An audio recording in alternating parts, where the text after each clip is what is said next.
Welcome back to another video. And we're back on the Aftermath show.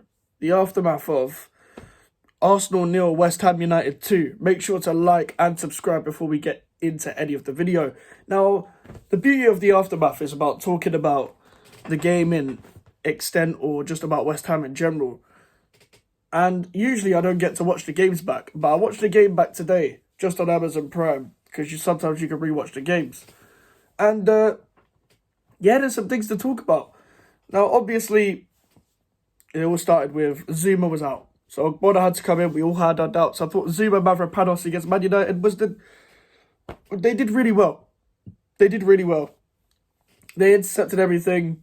Højlund didn't get his miracle goal. He had to wait until Aston Villa. And Man United struggled to get past that. Now, against Arsenal, Zuma obviously came out, and because we were afraid of Anfield, Ogbonna and Mavropanos didn't really work together. And I think it was the time in the Europa League. I think it was Olympiacos where it also didn't work as well. But it worked. Ogbonna is a good guy to come in now and then. He can't play week in, week out. I understood the contract extension at the time, but I also understood people saying that got to stop giving these people contracts because of sentiment and stuff, and we've got to move on. That's completely understandable, to be honest, because that's the mentality we should be having and trying to move on and stuff like that.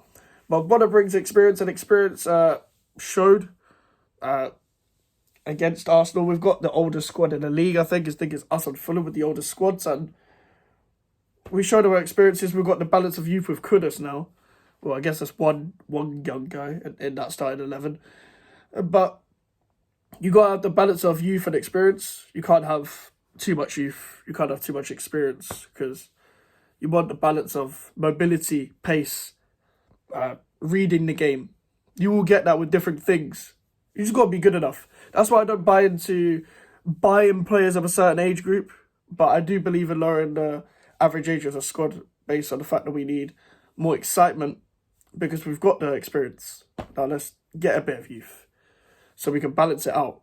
Not too much youth, because when you get too much youth, it starts becoming a whole project where it's for the future. But when you keep building for the future, there's never a now. And that's what Chelsea are suffering with.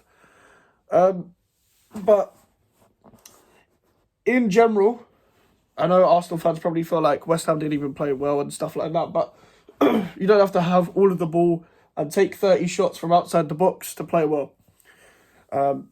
As much as we want more attacking stuff and stuff like that, when it works, the defensive stuff. When you give credit where it's due. There's been times where we sat back and there's been certain holes in the game plan where we've just gone so deep. But when you actually have some attacking output, this was a bit like the Tottenham game, but us actually playing well for 90 minutes. We actually had better attacking output than we did at the Tottenham Hotspur Stadium. We had more at the Emirates, and I've got no qualms, no complaints with the whole performance. This is the best performance of the season, and it's been the best game win of the season. It reminds me a bit of the Brighton game, but instead Arsenal just have better centre backs and are not as open as Brighton. Brighton were very open. Adam Webster had a howler against us, and we got Brighton next week, and we'll come on to that next week because we haven't got a game this weekend, which is kind of weird. But this is what the January schedule is very weird. There's only like 2 games sometimes on each day and something like that. So the schedule is odd. The schedule is going to be odd for the next month or so, which isn't enjoyable as a neutral, as someone like me who likes to watch football all day on a weekend. In general, I think it's very hard to pick out a standout performer. Now, the reason why I say that is because if I was to narrow it down, I'd give it to either Alvarez, Ward-Prowse, Ogbonna, or Mavropanos. But Vladimir Sufa had a fantastic game. Souček had a fantastic game. Emerson had a fantastic game. Benrahma started out badly, had a good second half. Bowen had a good game. Kudus had a good game, had a very good game. Kudus and Bowen held up the ball really well. And Thierry Henry really analysed it really well. And I never got to watch Thierry Henry until he came back to Arsenal when in 2012 or whatever. But I really respect him as a pundit, a man who likes to analyse and be honest and analyse everything rather than just one situation or the other. I was asking boys a couple interesting questions, and obviously this doesn't really mean anything as a pundit, but he's obviously one of the goats in the Premier League. That doesn't mean he's going to get everything right, but it does mean that I don't know, you have a bit more respect for him for how good he was, and I kind of wish I got to watch him, but he's a very good pundit, I have to say. And he pointed it out very well about Jarrod Bowen and Mohamed Kudus. Obviously, they're not proper number 9s, but they can play down the middle if they wanted to. And Mohamed Kudus sent Rice back to Chelsea youth days. So did Emerson. They both took turns on him. Pause. But in general, we had that not solidarity, the solidity to not allow Arsenal to get past us. Now, if you look at last season, you look at games against Arsenal and Liverpool and Man City, etc. When we faced Man City in the first game of the season, Pep Guardiola tucked in Cancelo and Walker right next to Rodri to unlock us. If you look at the game where we lost against Liverpool at home, he just put Klopp put Trent in the middle to unlock us. And if you look at Arsenal, they didn't really get to play Zinchenko, but they had still had Kieran Tierney still invited. They were still giving us complications. And to be honest, that was the way to unlock West Ham, was to play someone inverted from fullback, because it keeps dragging out the players. But what Moyes did was, especially you see at the start of the game, when you see us sitting back in a 4-2-3-1 shape, you see like Kudus and Paquetá and then soon to be Benrahma right next to Ward-Prowse kind of thing, to like, okay, if Zinchenko's going to go out wide there, we've got Souček covering the centre midfielder for them, for which was Trossard at the time. So we went man-to-man in that sense. That's why Alvarez was right on Ødegaard all the time. And Alvarez and Ødegaard was the battle of the game, because Ødegaard was still having a good game, but Alvarez was having a great game as well. Apart from the pass where Saka should have scored, Alvarez had a really good game overall as well. And yeah, in general, we had a fantastic game. I could talk about this game for ages, to be honest. And it wasn't the Arsenal you see from last season. If you compare it to the Emirates game of last season, where I still thought we were going to lose 3-1 even when we were 1-0 up. But when we went 2-0 up, that's when I had belief. That's when I had belief that we could win this game. But there were still like things in me, like I've seen West Ham bottle 2-0 leads before. I've seen West Ham bottle 3-0 leads before. So there was always that little thing. But at the same time, let's be fair, that would look like a newer West Ham. I'm not going to say that's going to be a permanent thing, but in general, when you look at Arsenal in comparison to the Emirates game last season, we went 1-0 up via penalty, which I didn't even think was a penalty at the time. Scored the penalty, and then Arsenal went ham, 3-1. We did make mistakes in that one. Soufal playing a man on side. Soufal not closing down his man for Martinelli, and Fabianski there near post. And Kera getting spun by Nketiah. All of that could have been easily dealt with if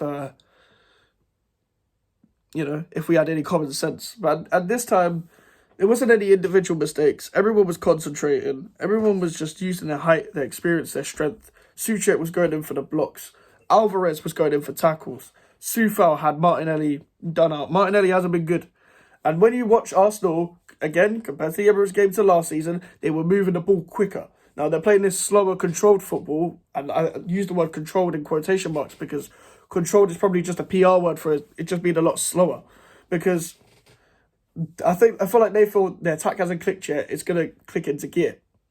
But if you're going to keep playing this slow football, your attack will never click into gear. If Ben White is not overlapping, their attack is not going to click into gear. It feels like they're keeping the ball, but they're not being as attacking. So that just, all that allowed us to do was force them into crossing situations and header it out.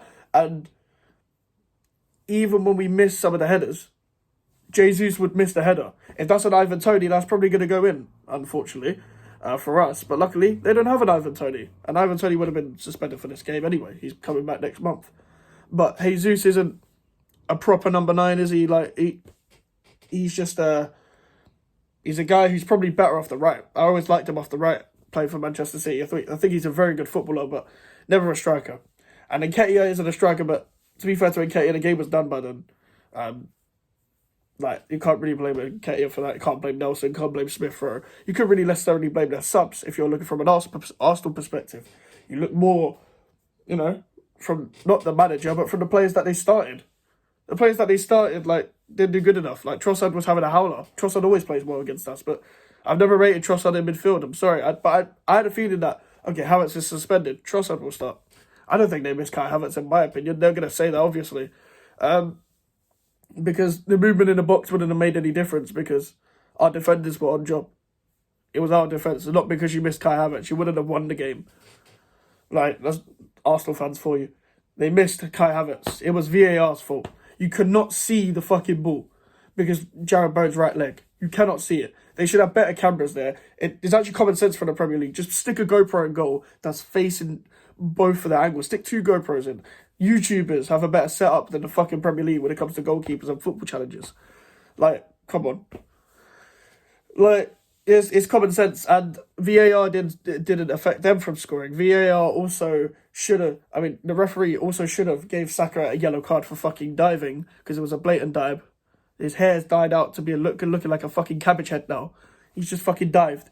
And Jesus was trying to pants on Bonner, bro, pulling his shorts, trying to move to him. Like, if he was trying to move to him, Saliba would have fucking filmed it again. But none of my business. We ended up beating Arsenal in the end, and it's our first win since, I think we beat them 2-0 last time we won, with the game I always go on about, the Reece Oxford game, the iconic performance from Reece Oxford when he did a job on Ozil. We've beaten them twice now, and I feel like we've used this motivation because the whole Declan Rice thing, to make it sort of like a pantomime villain thing to try and win the game. And that's a good thing. But that is it from me. I want to know what you guys think in the comments. Let me know in the comments below. I've got an announcement coming next week on what I'm going to try and do with this channel. And a little bit of a switch up. So if I can get that right, I'll announce it to you. Make sure to like the video. Subscribe if you're new. Social medias are in the description if you want to follow me. The email for the inquiries. I'll see you guys later. Goodbye.